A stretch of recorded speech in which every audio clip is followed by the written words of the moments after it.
Vamos lá. Primeiro que Ricardo Nunes não tá absolutamente nada ligado à minha ideologia. Ele tá louco pra ter o voto da direita, mas assim, de direita ele não tem e nunca teve absolutamente nada. Ele sempre foi um sujeito de centro, né? Que agora, inclusive, sob sua gestão, tem ideologia de gênero nas escolas e que entregou a cidade pros criminosos, que entregou a cidade pra bandidagem. Isso não é coisa de prefeito de direita. O prefeito Ricardo Nunes segue no seu projeto de destruir a cidade de São Paulo, tentando deixar uma marca eleitoral já para o ano que vem se cacifar como preferido para as eleições municipais. Agora adivinha no palanque de quem ele vai estar na eleição municipal.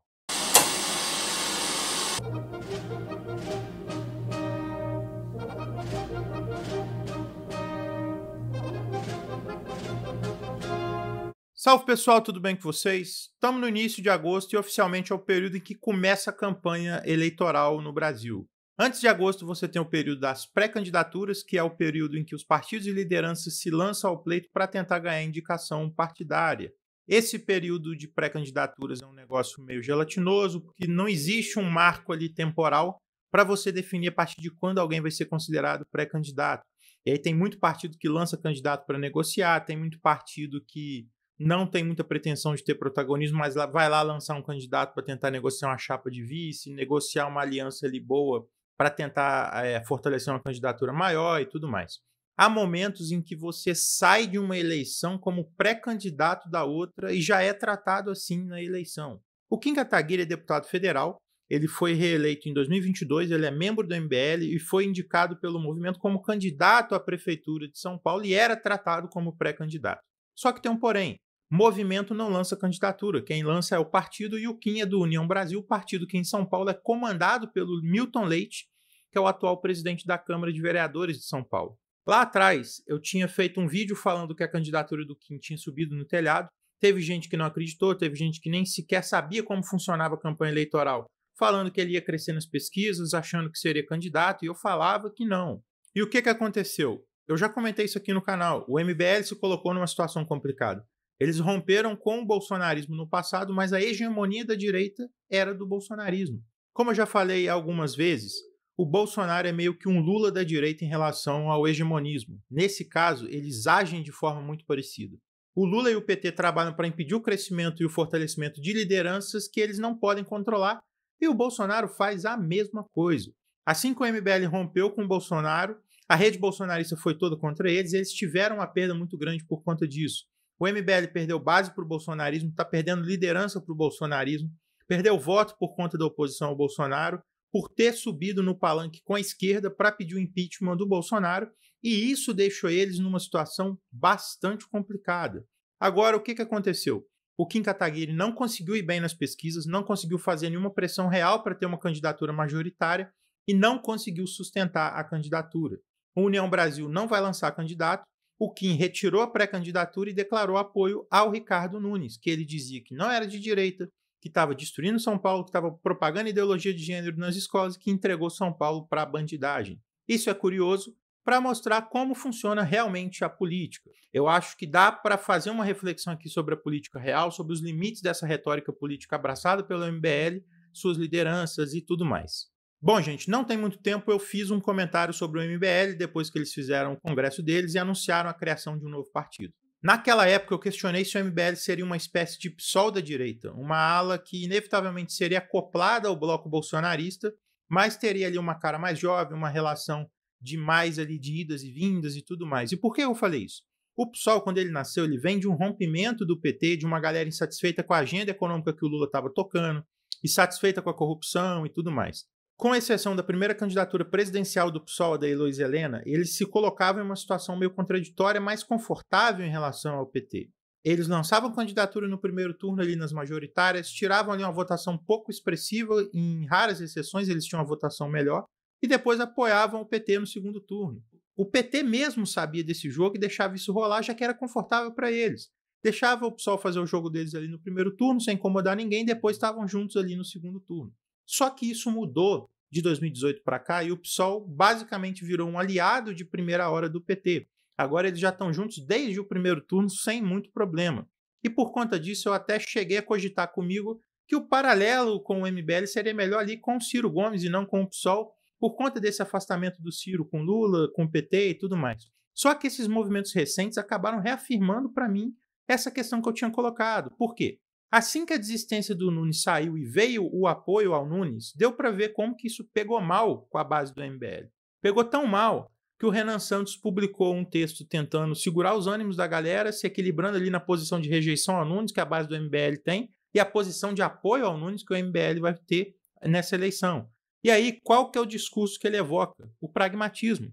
Ele mostra que o Kim teve que sair, que ele é do União Brasil, que há outras candidaturas que ele tem prioridade ali para eleger para a Câmara de Vereadores. E tem uma coisa muito interessante nesse discurso que ele apela para o medo do Boulos. Ao discurso de que o grande objetivo é derrotar o Boulos para além dessa questão da Câmara de Vereadores.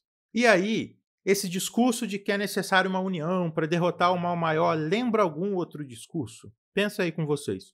Eu considero isso um choque de realidade neles, mas especialmente na base deles. Um choque de como que funciona a política realmente. Só que tem mais coisa aí. Eu não gosto muito do termo populismo por conta de algumas questões teóricas, a imprensa e alguns comentaristas misturam muito isso para falar de certas figuras, mas eu vou usar esse termo aqui nesse sentido mais amplo. O discurso do MBL, se você for olhar, ele é um discurso populista e ele criou na base deles um problema que entra agora em choque com a realidade e bota eles numa situação complicada. E por que é populista? A política brasileira não é bem vista, obviamente, e tem um rechaço muito grande em relação às lideranças políticas, e não é por menos, né, gente? Eles fizeram por merecer esse rechaço. E o MBL nasce herdando parte desse rechaço e tentando se construir em cima dele. Por isso que eu já cansei de falar aqui que eu sustento com tranquilidade que o MBL se utiliza de uma postura antipolítica. Ah, mas eles não se dizem antipolítica. Isso é irrelevante. O que importa é a prática, não o que eles estão dizendo. Na sua atuação, na sua retórica, a gente vê elementos dessa antipolítica. O exemplo máximo disso que eu já falei, inclusive, envolve aquele debate do Álvaro do Meteoro com o Arthur Duval. Eu já comentei esse debate, eu já falei que o Álvaro mandou muito mal, mas a fala do Arthur ecoava essa questão da antipolítica o tempo inteiro. Esse discurso de que ele estava na Assembleia enfrentando os poderosos, que estava mostrando como as coisas realmente funcionam, que foi perseguido pelas elites e tudo mais.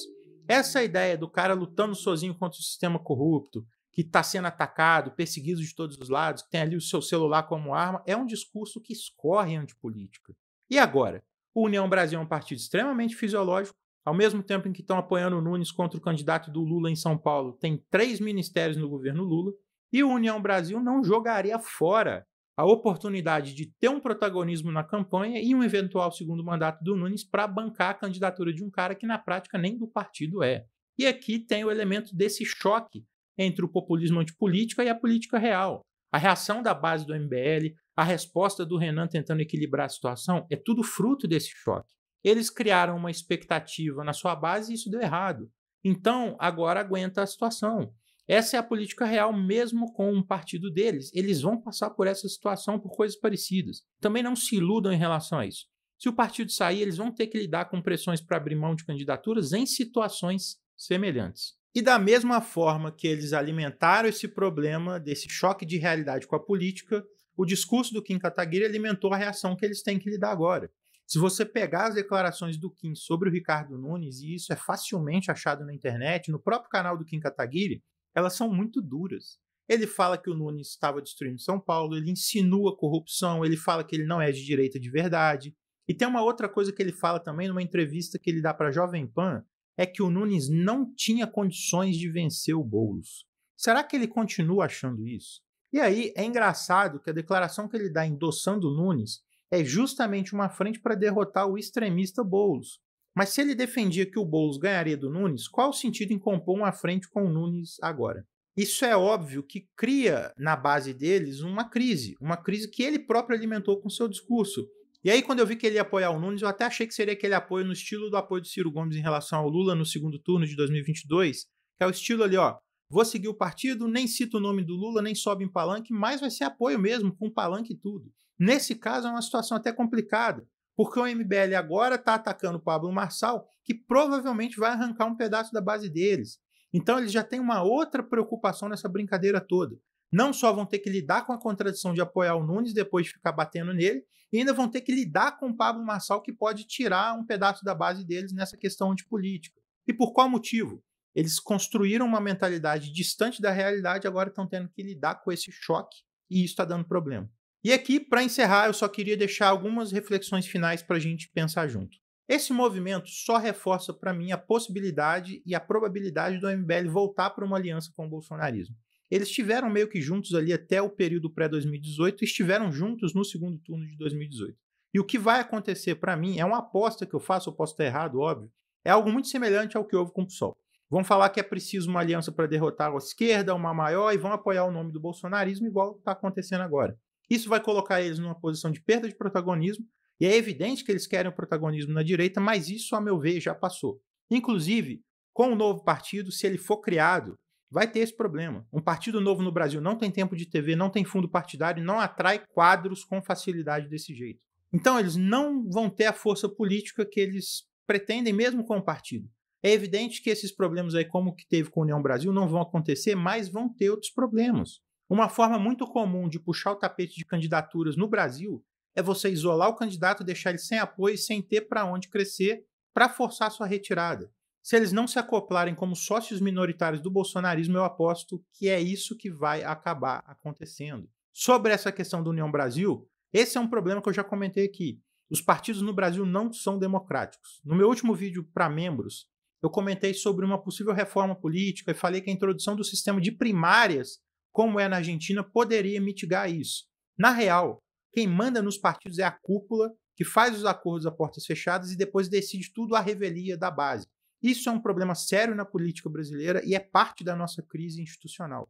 É uma estrutura quase que piramidal. O presidente fica no topo, os presidentes estaduais apoiam o presidente nacional e nas cidades você tem os presidentes municipais aliados aos presidentes estaduais. Só há realmente disputa dentro de um partido quando você tem algumas lideranças regionais se rebelando contra a liderança nacional. Mais do que isso, não existe. Eu acho que isso tudo é mais uma lição que a gente precisa tirar das eleições para aprender como que a política funciona. Existe o discurso, existe a retórica inflamada que beira o irrealismo e existe a realidade, e essa é implacável. É bom a gente ter isso em mente para entender as limitações de certo discurso e até trabalhar um amadurecimento político em relação a esses discursos, em relação à realidade, mesmo que a gente tenha que mudar ela e em relação à política como um todo. Eu vou ficando por aqui, eu espero que vocês tenham gostado do vídeo. Deixe o joinha, se inscrevam, ativem as notificações, quem quiser ser avisado quando vídeos novos saírem. Quem quiser apoiar o canal, a gente tem o clube de membros com vídeos exclusivos, lives exclusivas e outros benefícios. É só clicar em Seja Membro aí embaixo e ver os detalhes direitinho. Amanhã, às 20 horas, eu vou fazer uma live no canal. Vou testar um formato mais atualizado de live, com mais recursos, e vou tratar da discussão sobre o brasileiro saber ou não votar, de tudo que envolve essa discussão e algumas outras coisas mais. Não percam. Eu vou deixar minhas redes na descrição, meu canal no Telegram, meu canal no WhatsApp, meu servidor no Discord. Entrem lá. Um grande abraço para todo mundo e até a próxima.